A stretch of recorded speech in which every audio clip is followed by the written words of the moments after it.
은혜롭고 자비하신 하나님 아버지,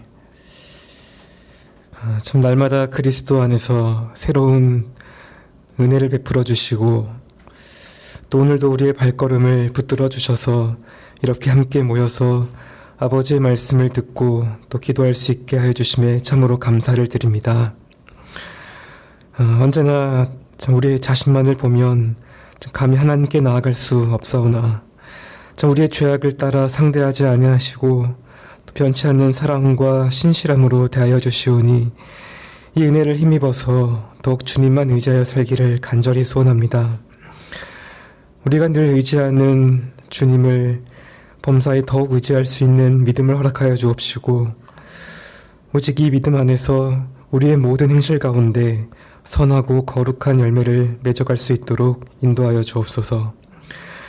그리하여 우리의 각자의 삶과 또 교회 가운데에 그리스도의 통치가 밝히 드러나서 하나님께 영광을 돌리게 하옵시고 복음의 능력으로 말미암아 세상과의 싸움에서 승리의 경험이 더욱 많아지는 복된 삶을 살아갈 수 있게 인도하여 주옵소서. 또 이를 위하여서 이 시간도 말씀을 허락하여 주셨사오니 우리 심령이 거룩한 진리 위에 굳게 세워지게 하옵시고 또 하나님을 아는 이 지식과 또 이 갈망이 이전보다 더욱 자라게 하셔서 진정으로 하나님을 기뻐할 수 있는 은혜도 허락하여 주옵소서. 특별히 마음이 상하고 또 육신이 연약한 성도님들에게도 더욱 큰 은혜와 평안을 내려주옵시고 하나님의 선하심을 맛보아 아는 귀한 역사가 있어지기를 간절히 소원합니다. 이 모든 일에 하나님의 뜻만이 이루어지기를 바랄 때에 존귀하신 예수님의 이름으로 기도드립니다. 아멘.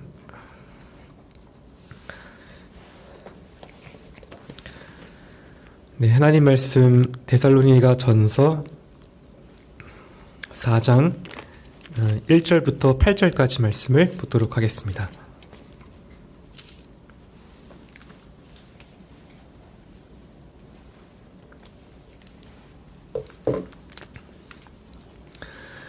네, 데살로니가 전서 4장 1절부터 8절까지 말씀입니다.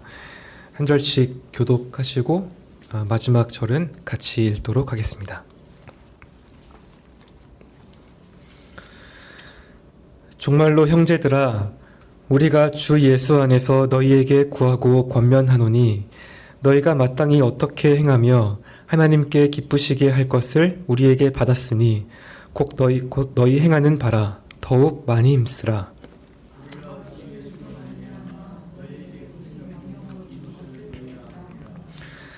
하나님의 뜻은 이것이니 너희의 거룩함이라. 곧 음란을 버리고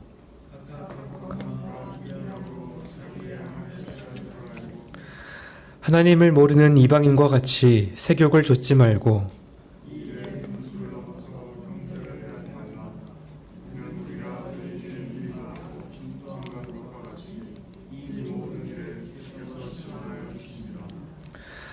하나님이 우리를 부르심은 부정케 하심이 아니요 거룩케 하심이니 그러므로 저버리는 자는 사람을 저버림이 아니요 너희에게 그의 성령을 주신 하나님을 저버림이니라. 아멘.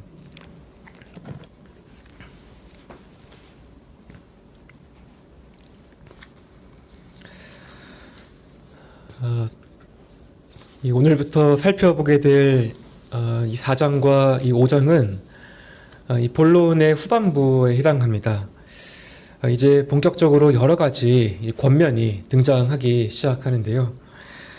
앞에 2장, 3장에서 이 바울의 그 관심은 주로 변증에 있었죠. 이 처음 데살로니가에서 교회의 기초를 세울 때에 그 자신의 그 동기와 행동이 진실했다는 점을 변증했습니다.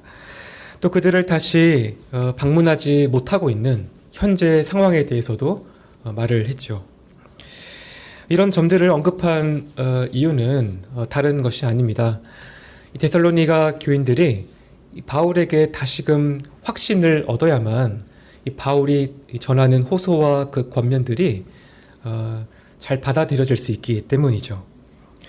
그러니까 바울은 할 수만 있다면 자신이 직접 가서 그들의 그 믿음에 부족한 것들을 보충하기를 원했습니다. 그래서 밤낮으로 심히 간구했다라고 하죠. 하지만 당장 갈 수가 없어서 일단 편지로 대신 하기로 합니다. 방금 이 데살로니가에서 디모데가 돌아와서 소식을 전했습니다. 너무나 감사하게도 데살로니가 교회는 너무나 잘하고 있었습니다. 그들의 믿음과 사랑과 소망을 생각할 때에 하나님께 감사하지 않을 수가 없었죠. 이 믿음의 소문이 또 멀리 퍼져서 또 모든 믿는 자들의 본이 되었다라고 합니다. 그래서 바울은 3장 9절에서 우리가 너희 때문에 하나님 앞에서 모든 기쁨으로 기뻐하니 능히 어떤 감사로 하나님께 보답할 수 있겠느냐라고 하죠. 하지만 이제 바울은 그들이 더욱더 잘하기를 원합니다. 빌립보서 3장을 보면 바울은 자신의 삶을 돌아보면서 내가 이미 얻었다거나 온전히 이룬 줄로 여기지 않는다.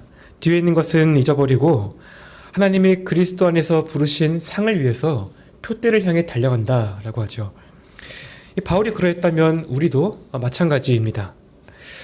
우리 중 아무도 최종적인 목표에 도달하지 못했죠. 그렇지만 영적으로 도달해야 할 곳에 도달했다라는 그런 유혹은 항상 찾아옵니다. 데살로니가 신자들도 이런 어떤 유혹을 받았을지도 모릅니다. 바울이 사실 그들과 함께 있었던 기간은 불과 몇 주밖에 되지 않았습니다.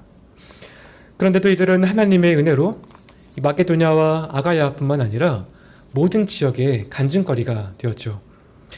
또 이들의 모범적인 삶은 누군가에게 본이 될 만큼 매우 탁월했습니다. 그러니 이들 중에는 누군가는 영적인 어떤 성장을 위해서 더 이상 분투할 필요가 없지 않느냐 하고 말할 수도 있었을 겁니다. 그래서 바울은 그들에게 더욱 많이 힘쓰라 말합니다. 1절과 10절에서도 반복을 하고 있죠. 지금도 잘하고 있지만 아직은 도달하지 않았다. 그러니 너희의 영적인 성장을 위해서 더욱 진력하라 라고 말합니다. 어쩌면 이것이 모든 이 목회적인 그 권면의 핵심이 아닌가 싶습니다. 베드로도 베드로 후서를 이렇게 마무리를 하고 있죠. 오직 우리 주 곧 구주 예수 그리스도의 은혜와 저를 아는 지식에서 자라가라고 합니다. 이 영적인 성장을 위해서 계속해서 나아가고 더욱더 탁월해지라 하는 것이죠. 이제 바울이 이 본문에서 우리에게 여러 가지 이제 권면들을 줄 것인데 이것들이 전혀 우리에게 새로운 것은 아닙니다. 하지만 이미 아는 진리를 붙잡고 우리의 믿음이 더 견고하게 세워지기를 바라는 것이죠. 잠시 이 본문의 큰 이 흐름을 말씀을 드리면 4장 1절부터 12절을 한 단락으로 묶을 수 있습니다. 이 3절부터 8절은 이 성적인 행동의 거룩함을 보이라는 것이고 9절부터 12절은 교회 안에서 서로 사랑하라는 주제를 말합니다. 이 주제는 서로 전혀 다른 주제인데 하나님을 기쁘시게 하는 일에 더욱 힘쓰라는 이 1절, 2절의 주제와 같이 연결이 되어 있습니다. 그리고 4장 13절부터 5장 11절은 데살로니가 신자들이 이 종말론적인 사건과 관련해서 받게 되는 그 위로를 다루고 있고요. 그 뒤에 나오는 나머지 부분은 신자의 그 삶과 또 예배와 관련된 여러 가지 권면들을 다루고 있습니다. 오늘 본문에는 하나님을 기쁘시게 하는 첫 번째 구체적인 방법이 나와 있습니다. 방금 말씀드린 대로 이 성적인 부분에서 거룩해지라는 것입니다. 그런데 이 내용을 살펴보기 전에 바울이 1절, 2절에서 강조하는 점을 좀 짚고 넘어갔으면 좋겠습니다. 하나는 우리 그리스도인의 이 삶의 원리와 관련된 것인데요. 이 본문에 명시적으로 이렇게 나와 있지는 않지만 바울 서신의 구조에서 거의 일관적으로 나타나는 특징이기도 합니다. 어떤 도덕적인 행위를 권면하기 전에 이 복음의 진리가 얼마나 아름답고 놀라운지를 보여주는 것이죠. 우리가 원래 얼마나 비참한 죄인이었고 그런 우리를 하나님께서 어떻게 자비하게 여기셨는지 또 그래서 우리가 그리스도 안에서 거듭나서 얼마나 새로운 이 복된 신분을 갖게 되었는지를 먼저 밝히는 것이죠. 그런 다음에야 이런 은혜에 대한 합당한 반응으로서 우리 삶의 도덕적인 기준을 제시합니다. 즉 하나님이 기뻐하시는 이 뜻과 하나님이 미워하시는 행위를 말씀하는 것이죠. 그런데 우리가 이런 기준을 따라서 살 때에도 그 중심을 항상 그리스도께 두어야 합니다. 우리를 구원하신 가장 큰 그 목적은 바로 그리스도 안에서 하나님의 자비의 영광을 높이려는 것이기 때문이죠. 하나님께서는 그리스도 안에서만 우리의 순종을 기뻐 받으십니다.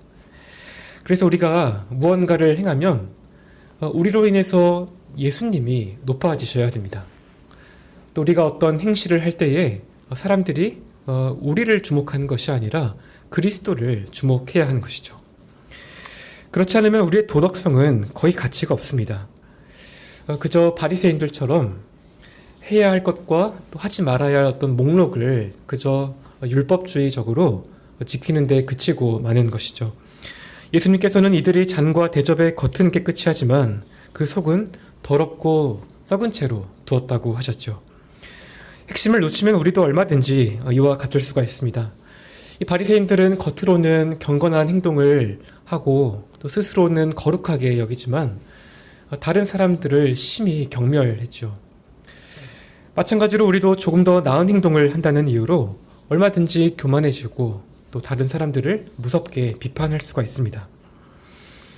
따라서 우리의 삶이 바른 자리를 찾으려면 하나님을 향한 그 사랑과 또 그분의 영광에 헌신해야겠다는 그 목적의식이 분명하게 있어야 합니다. 그리고 그 열쇠는 바로 그리스도 안에 있습니다. 그리스도 안에서 날마다 우리가 하나님의 그 자비하심을 깨달아야 하는 것이죠. 만약 우리가 거룩함에 관심과 열정이 없다면 이 하나님의 자비와 은혜를 조금밖에 누리지 못하고 있기 때문일 수도 있습니다. 하지만 하나님의 자비하심은 그리스도 안에서 언제나 우리에게 새롭게 주어집니다. 그 자비하심의 넓이와 높이와 깊이가 영원합니다. 이 모든 것이 성경 전체가 계시하는 이 복음의 이 진리에 분명하게 나타나 있기 때문에 우리가 날마다 자신에게 복음을 전해야 하는 것이죠. 말씀과 기도 가운데에서 이 복음을 계속 묵상하고 그리스도께 우리 마음의 중심을 내어드려야 하는 것입니다. 그리고 우리 삶에서 그리스도가 드러나도록 각별하게 노력을 해야 합니다. 본격적인 이 권면에 앞서 바울이 강조하는 또 한 가지는 바로 권위의 문제입니다. 본문에서 바울이 어떤 태도를 취하고 있는지 한번 보십시오. 1절에서 바울은 우리가 주 예수 안에서 구하고 권면한다고 합니다.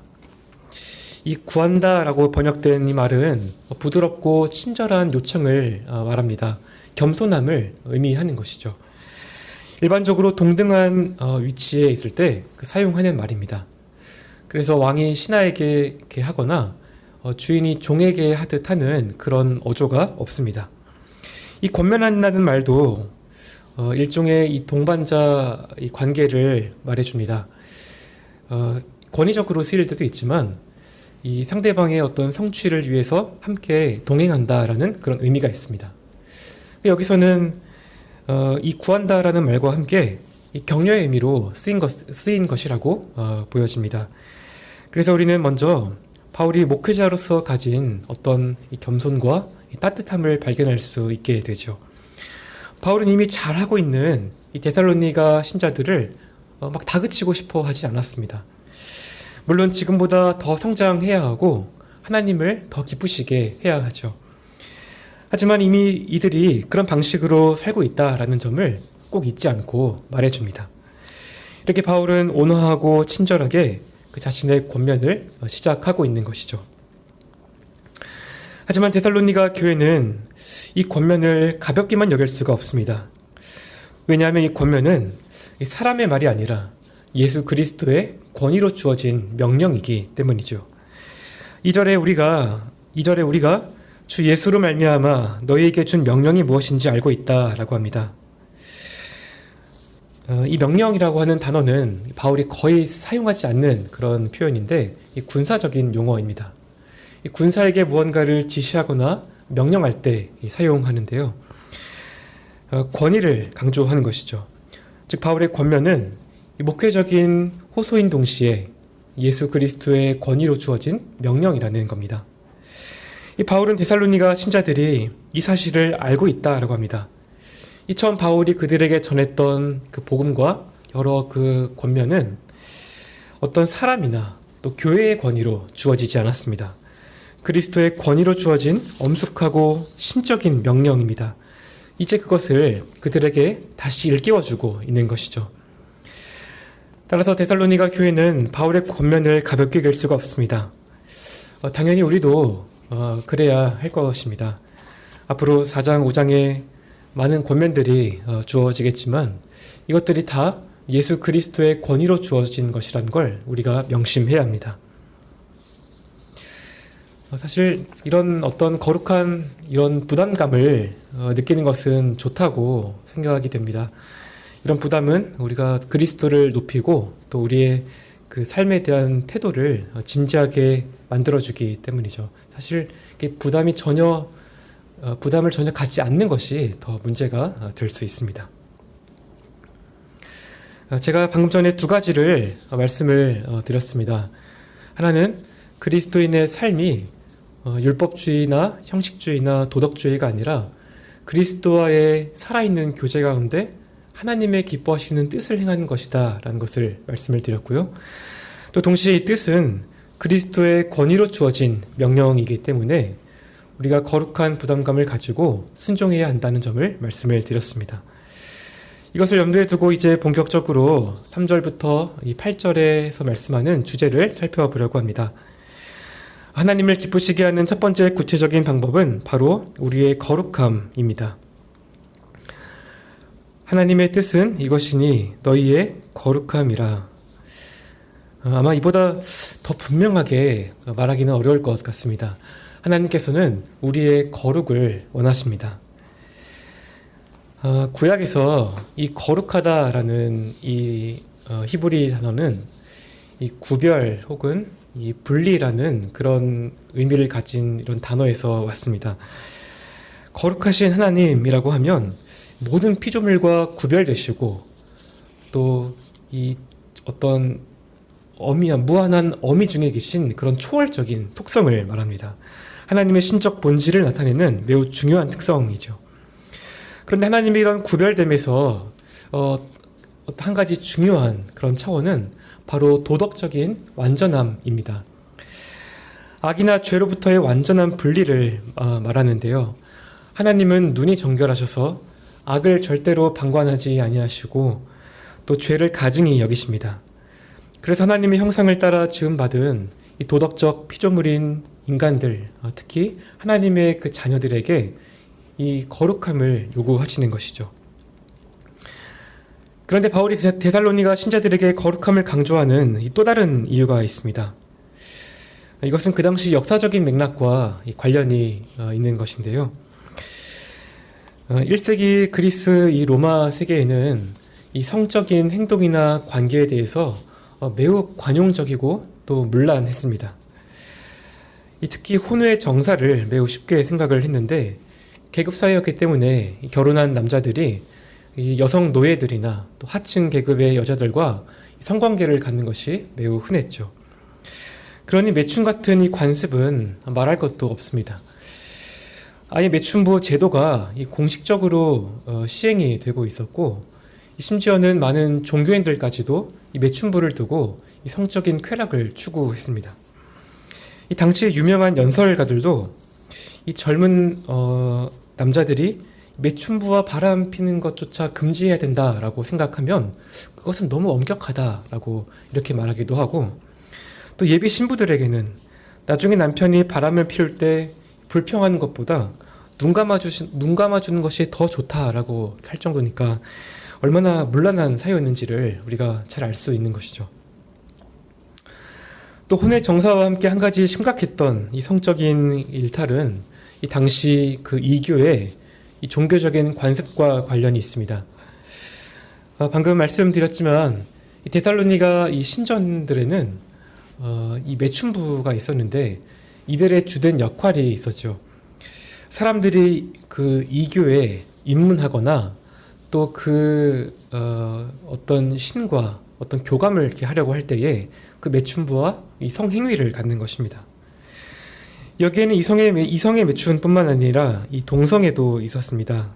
그때는 이 동성애나 어떤 이 소아성애나 또 이 트랜스젠더와 같은 이 온갖 형태의 음행이 도처에 다 깔려 있었기 때문에 크게 놀랄 일도 아니었죠. 이런 성적인 이교 의식이 매일 일어났다라고 할 수는 없지만 데살로니가에서 이런 것들이 결코 드물지는 않았습니다. 따라서 이런 사회적인 관습에 비춰볼 때에 지금 바울이 이 거룩함을 강조한 것은 어떤 면에서 당연하다라고 할 수 있습니다. 그리고 매우 중요하고 또 시급한 일이기도 했죠. 우리가 알다시피 데살로니가 신자들은 대부분이 이방인들이었죠. 이들은 얼마 전까지만 해도 이토록 이 문란한 이 사회적인 관습에 매우 깊이 젖어 있었던 그러한 자들입니다. 분명히 이전의 관습을 완전하게 끊지 못한 그런 새 신자들도 있었을 겁니다. 또 교회 밖에서는 이들의 동족들이 이전의 생활 방식으로 돌아가라고 압력을 넣고 있는 상황이죠. 바울은 디모데가 전해준 이 소식을 이렇게 듣고 이들이 받았을 그 어떤 압력과 유혹에 대해서 예상할 수 있었을 겁니다. 그래서 이들에게 성적인 행동에서 더욱 거룩할 것을 권면하고 있습니다. 여러분, 방금 우리가 이 바울 그 당시의 그 상황을 살펴보았지만 사실 오늘날의 모습도 점점 그렇게 변해가고 있지 않습니까? 이런 생각이 저만 드는 것은 아닐 거라 생각이 됩니다. 사실 성적인 죄악이라는 이 주제를 생각하면 참으로 암울하죠. 지금의 세상과 이 교회의 어떤 구별이 없이 이 성적인 이 쾌락이라고 하는 이 바다에 다 깊이 빠져들고 있는 것 같습니다. 이걸 제가 굳이 증명할 필요도 없을 정도이죠. 지금 우리의 그 문화가 어떻습니까? 눈을 돌리면 어디에나 성적인 그 유혹거리가 있죠. 특히 수많은 사람들이 인터넷을 통해서 음란물을 접하게 되고 또 이 성과 결혼에 대해서 매우 왜곡된 그런 생각을 갖습니다. 청소년들이나 어린 아이들도 마찬가지이죠. 최근에 그 이슈가 된 이 딥페이크 성범죄도 이 성범죄만 봐도 그렇습니다. 이 딥페이크 기술로 이 성착취물을 만든 그 대부분의 그 피해자들이 10대라고 하죠. 그것도 자기 주위 사람들이나 이 가족들을 대상으로 그런 범죄를 저질렀다고 하니까 참 우리 사회가 얼마나 성적으로 타락했는지를 잘 알 수가 있습니다. 한 가지만 더 말씀을 드리면 또 우리나라도 이 동성애에 대한 그 인식이 계속해서 호의적으로 바뀌어 가고 있는데요. 예를 들면 청소년의 그 절반 이상이 이 동성애에 대해서 긍정적으로 생각하고 있다라고 그런 최근 통계가 있고, 또 지금은 대중매체에서도 이 동성애자들이 아무렇지도 않게 등장을 하고 있죠. 또 재작년에는 처음으로 동성애자 정치인이 당선되기도 했고, 또 얼마 전에는 그 대법원에서 이 동성혼, 이 사실혼 이 동성 파트너에 대한 그 건강보험 피부양자 자격을 인정해야 한다는 그런 판결이 나왔습니다. 그런데 이 동성애의 음란함과 심각성을 가장 그 적나라하게 보여주는 것은 바로 이 동성 간의 그 성행위입니다. 왜냐하면 이런 행위가 그 자신이나 그 타인의 그 생명보다 이 성적인 쾌락을 더 추구하려고 하는 굉장히 심각한 그 죄이기 때문이죠. 이 동성 간의 성행위와 이 에이즈의 그 상관 그 관계를 자꾸 끊으려고 하는 그런 사람들이 있는데, 이 국가 통계나 보고서를 보면 전혀 그렇지가 않습니다. 이 에이즈의 주된 그 전파 경로가 이 동성 간의 성행위라고 분명하게 적시하고 있죠. 에이즈는 아직까지도 완치가 불가능하고 치료를 받지 않으면 이 평균 생존 기간이 10년이 채 안 된다고 되어 있습니다. 그런데도 동성애자들은 이 성행위를 끊지 않고 그 자기 생명을 담보로 계속해서 도박을 합니다. 그러다 에이즈에 걸리면 자기 신변을 비관하고 이 보복성으로 헌혈을 하거나 성관계를 맺는 그런 일들을 하기도 하는 것이죠. 이 밖에도 우리 사회가 성적으로 깊이 타락했다는 예시는 많이 있습니다. 어쨌든 한 가지 분명한 사실은 하나님이 정하신 이 성과 이 성적 행동에 대한 이 경계가 계속해서 사라지고 있다라는 것입니다. 아직 바울 당시의 시대만큼은 아니지만 이 세상은 점점 더 나쁘게 변할 겁니다. 또 구원받는 자들도 적을 것이고요. 이것이 성경에서 얘기하는 그 말세의 특징입니다. 그렇지만 세상이 아무리 타락해도 또 우리에게는 언제나 살아갈 그 소망이 있다고 말씀하고 있습니다. 하나님께서는 우리가 이런 죄악에 빠지지 않고 거룩하게 살아갈 수 있다라고 말씀하십니다. 바울이 오늘 본문에서 그 구체적인 방법을 세 가지로 말하고 있습니다. 첫째로 우리는 음란을 버려야 합니다. 여기서 이 음란은 이 포르네이아라는 이 말인데 지금 우리가 보편적으로 쓰는 이 포르노라는 말이 여기서 왔죠.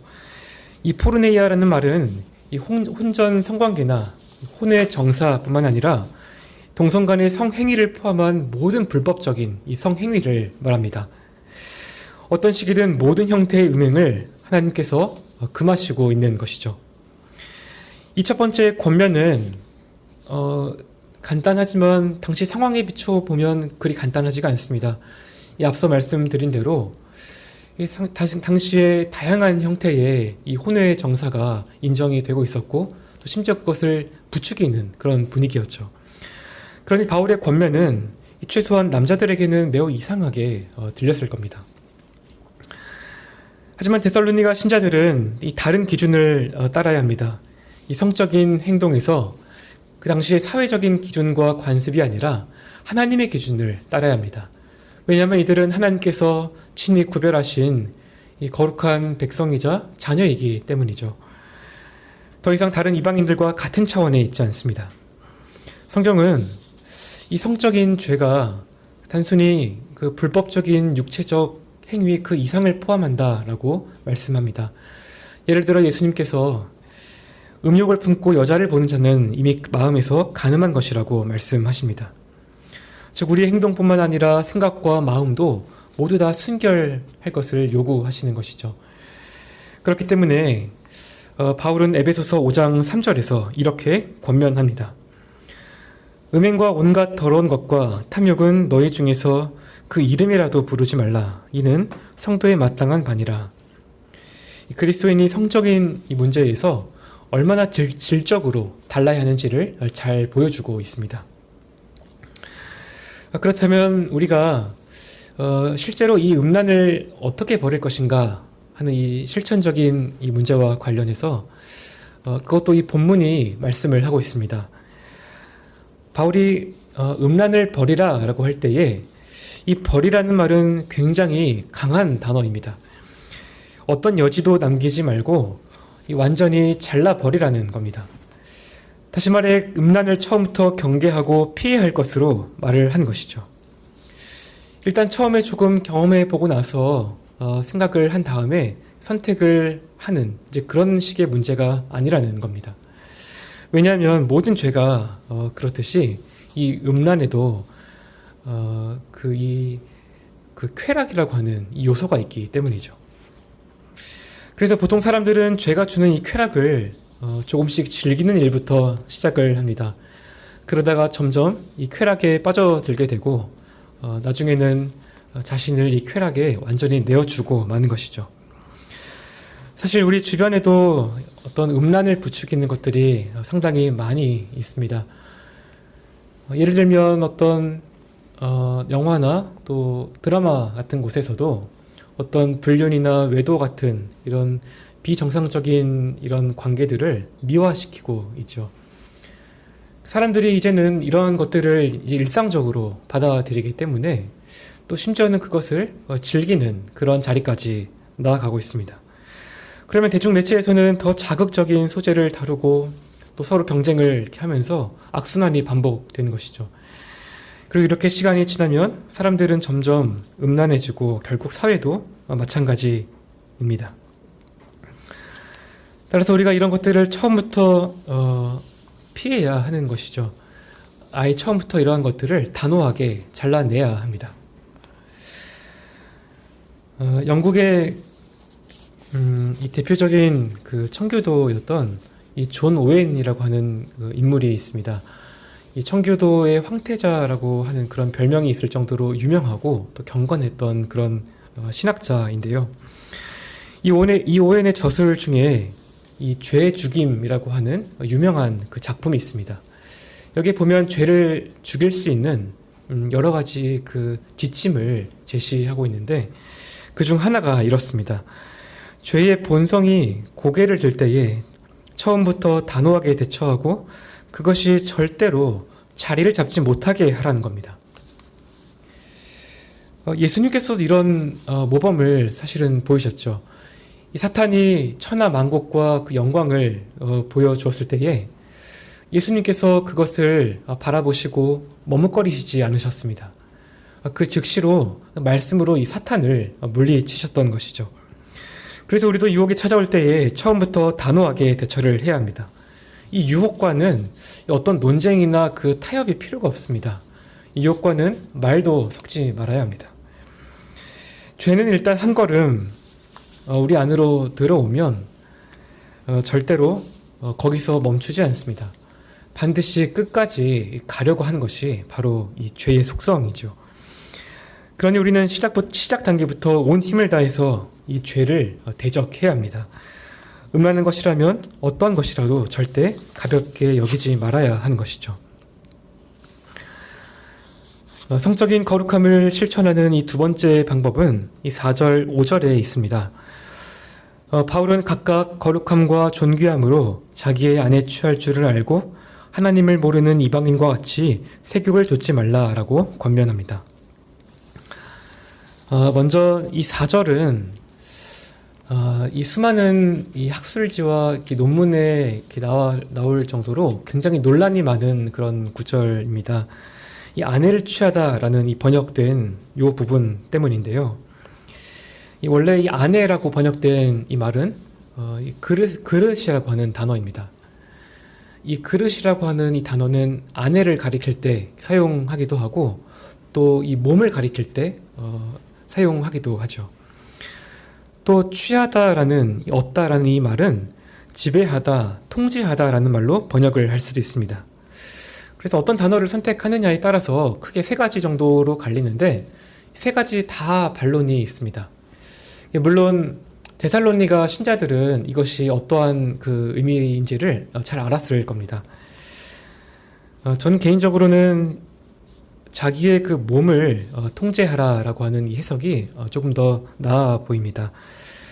한 가지 이유만 간단하게 말씀을 드리면 지금 바울이 성적 순결이라고 하는 이 주제를 데살로니가 교회 그 전체, 그러니까 이 남성뿐만 아니라 여성에게도 자연스럽게 적용을 하는 그런 맥락에 있는 것이죠.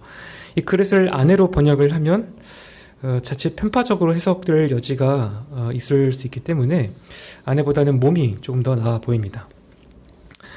따라서 이런 관점에서 본다면 지금 바울은 이 데살로니가 신자들이 각자 자신들의 그 성적인 그 욕구와 행동을 잘 제어해야 한다, 제어할 줄 알아야 된다라고 권면하고 있는 것이죠.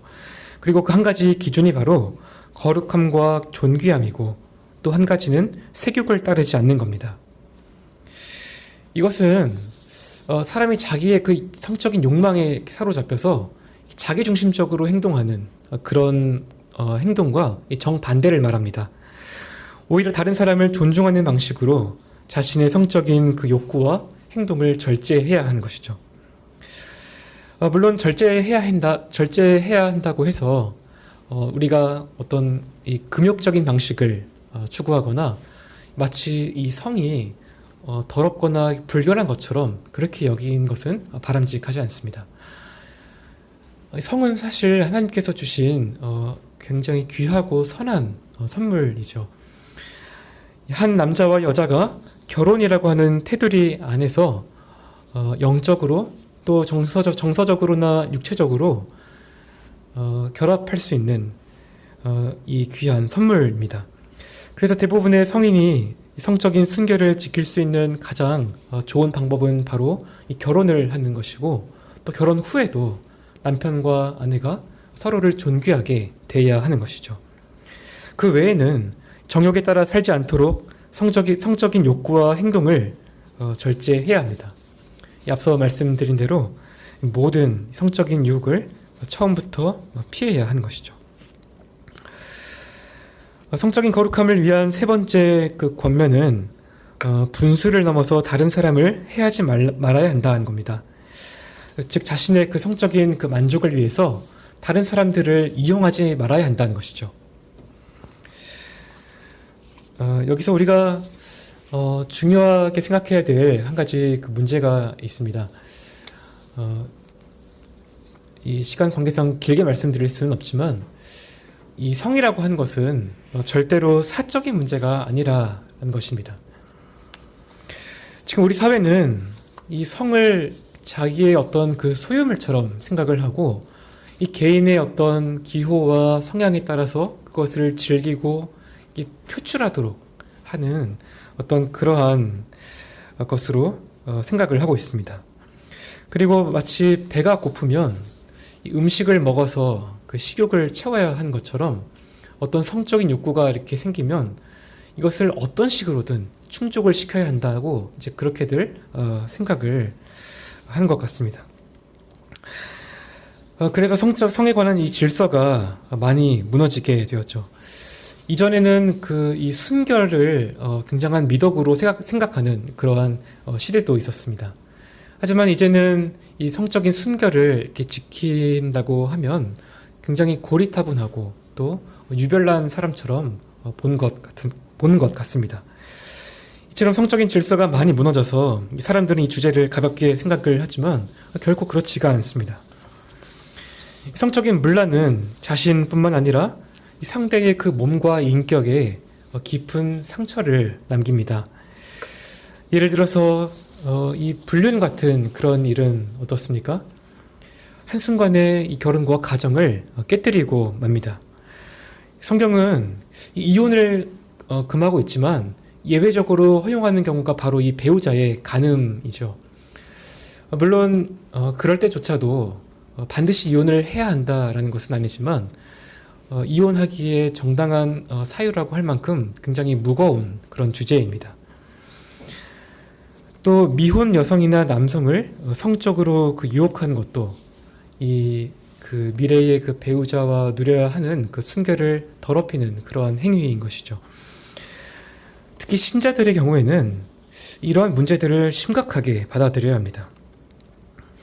마태복음 18장을 보면 예수님께서 누구든지 나를 믿는 소자 중 하나를 실족해 하면 차라리 연자맷돌을 그 목에 달아 깊은 바다에 빠뜨리는 게 낫다라고 말씀을 하시죠. 바울이 지금 데살로니가 신자들에게 권면을 하고 있습니다.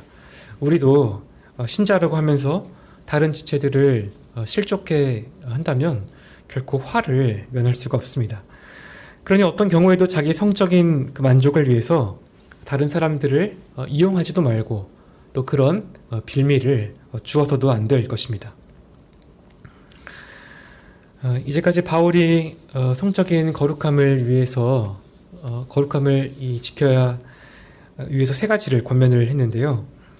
나머지 6절부터 8절에서는 이 권면을 지켜야 하는 세 가지의 강력한 이유를 제시를 합니다. 이것을 말씀드린 것으로 결론을 맺도록 하겠습니다. 첫째로, 주님께서 모든 음행에 대해서 반드시 복수하실 것이라는 이 사실 때문입니다. 히브리서 13장 4절도 모든 사람은 혼인을 귀히 여기고 침소를 더럽히지 않게 하라. 음행하는 자들과 간음하는 자들을 하나님이 심판하신다라고 말씀합니다. 이것이 어떤 종류의 심판인지는 우리가 다 알 수 없습니다. 하나님이시니까 다양한 방식으로 얼마든지 심판을 하실 수가 있겠죠. 이보다 중요한 것은 지금 바울이 이 말을 우리 신자들에게 하고 있다라는 겁니다. 물론 우리 참된 신자라고 하면 하나님의 그 영원한 어떤 진노와 이 저주를 받지는 않습니다. 그러나 하나님으로부터 이 징계를 받게 되죠. 그리고 이 징계는 우리의 생각보다 훨씬 두렵습니다. 예를 들면 모욕과 수치를 당하거나 일을 해도 열매가 없고 또 고통과 질병과 환난이 계속해서 찾아오기도 합니다. 또 심지어는 죽음을 당하기도 하고 때로는 다윗처럼 죽음보다도 더 고통스러운 그런 풍파가 집안에 닥치기도 하는 것이죠. 또 이런 외적인 징계 말고도 우리 속사람이 겪는 그러한 벌도 있습니다. 이 마음의 위로와 평강을 잃거나 하나님과의 그 교제가 단절이 되는 것이죠. 그래서 영적으로 버림받은 느낌이 들고 양심이 고통받고 하나님께서 나에게 복수하실까봐 두려워하는 그러한 마음도 갖게 됩니다. 이 성적인 죄악의 경우에는 그 자체가 징계일 수 있습니다. 이혼으로 가정이 깨지거나 이 성병에 걸릴 수도 있고 또 이로 인해서 또 얼마든지 다른 시련들이 줄줄이 찾아올 수 있는 것이죠. 바울은 이것이 새로운 경고가 아니라고 합니다. 우리가 너희에게 미리 말하고 증거했다라고 하는데 전에도 엄숙하게 경고했다라는 것이죠. 즉 이 문제에 대해서는 반드시 해결을 해야 한다는 것입니다. 거룩하신 하나님께서는 결코 우리의 죄를 가볍게 여기시지 않으십니다. 우리가 죄를 가볍게 여기면 반드시 하나님은 징계하십니다. 그래서 우리가 날마다 자신을 돌아보고 또 범죄한 것이 있다면 속히 회개하고 그리스도께로 돌이켜야 하는 것이죠. 이 두 번째 이유는 이미 앞에서 말씀을 드린 것인데요. 하나님께서 우리를 부르신 목적은 부정케 하라는 것이 아닙니다. 하나님께서는 우리의 그 거룩을 원하시죠. 그리고 하나님께서 실제로 우리를 거룩하게 하시는데 이것이 세 번째 이유와 연결이 됩니다. 바로 우리에게 성령을 선물로 주신 것이죠.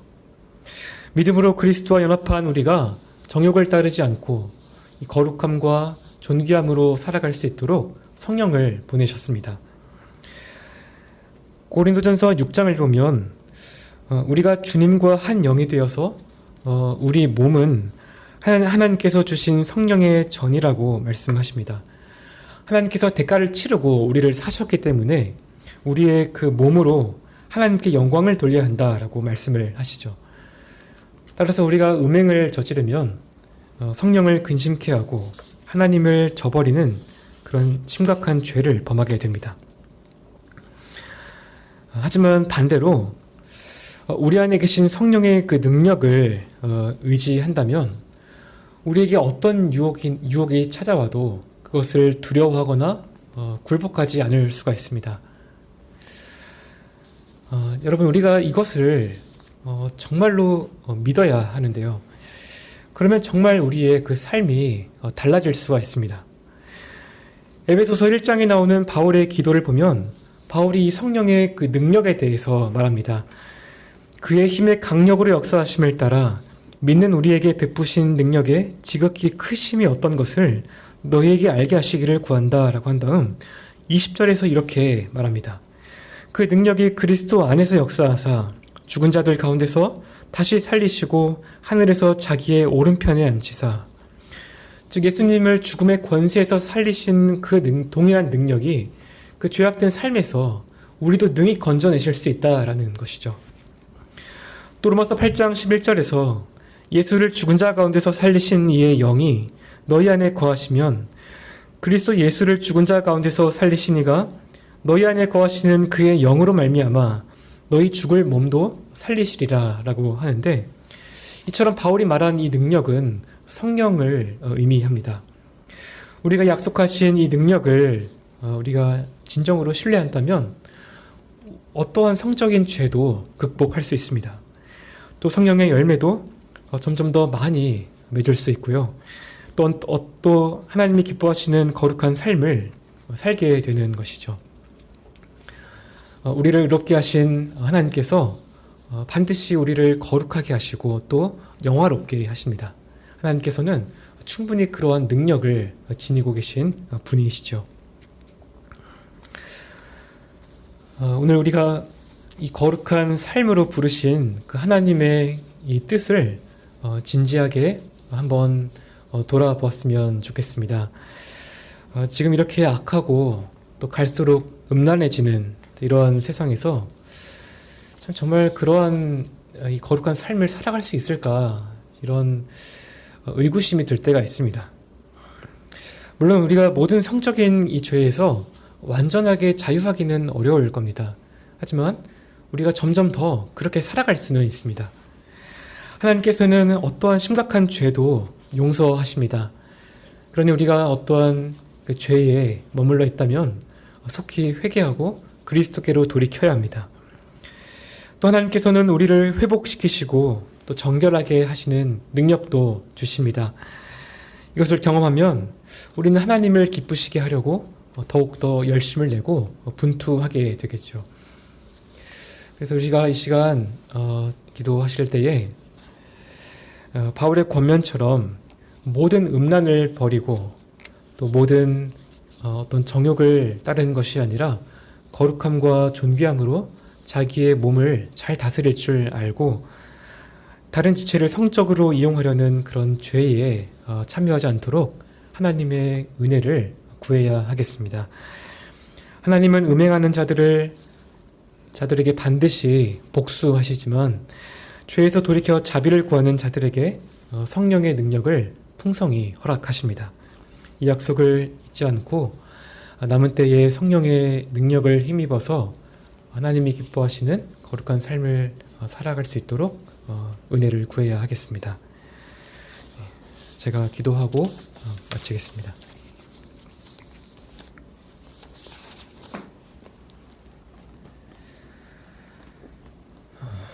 하나님 아버지, 우리에게 주신 말씀을 참 우리가 그저 흘려보내는 것이 아니라 실제로 우리 삶에서 경험할 수 있는 이 복된 은혜가 있기를 간절히 소원합니다. 참 이 세상을 살다 보면 우리의 거룩함을 지키는 것조차 벅찰 때가 많고 그래서 낭망하기도 하지만 이 변치 않는 약속의 말씀을 붙잡고 아버지께 나아간다면 언제나 소망이 있음을 믿습니다. 우리를 모든 음란과 또 성적인 이런 욕망에서 지켜주옵시고 이 죄와 피 흘리기까지 싸우겠다는 거룩한 결심을 우리 안에 허락하여 주옵소서. 하나님 아버지, 참 특별히 우리 교회의 그 자녀들을 지켜주옵시고 이들이 성적인 죄로 자기의 인생을 망가뜨리지 않도록 붙들어 주시기를 간구합니다. 무엇보다 교회를 통해서 하나님이 요구하시는 거룩한 그 삶의 기준을 배우게 하시고 또 주님의 은혜로 이런 삶을 사는 자들에게 허락하시는 그 복이 무엇인지를 경험하는 좀 기쁨도 허락하여 주옵소서. 매 순간 우리의 발걸음을 붙들어 주시기를 간절히 소원합니다. 존귀하신 예수님의 이름으로 기도드립니다. 아멘. 하늘에 계신 우리 아버지시여, 이름이 거룩히 여김을 받으시오며 나라의 임하옵시며 뜻이 하늘에서 이룬 것 같이 땅에서도 이루어지이다. 오늘날 우리에게 일용할 양식을 주옵시고 우리가 우리에게 죄 지은 자를 사하여 준 것 같이 우리의 죄를 사하여 주옵시고 우리를 시험에 들게 하지 마옵시고 다만 악에서 구하옵소서. 대개의 나라와 권세와 영광이 아버지께 영원히 있사옵나이다. 아멘.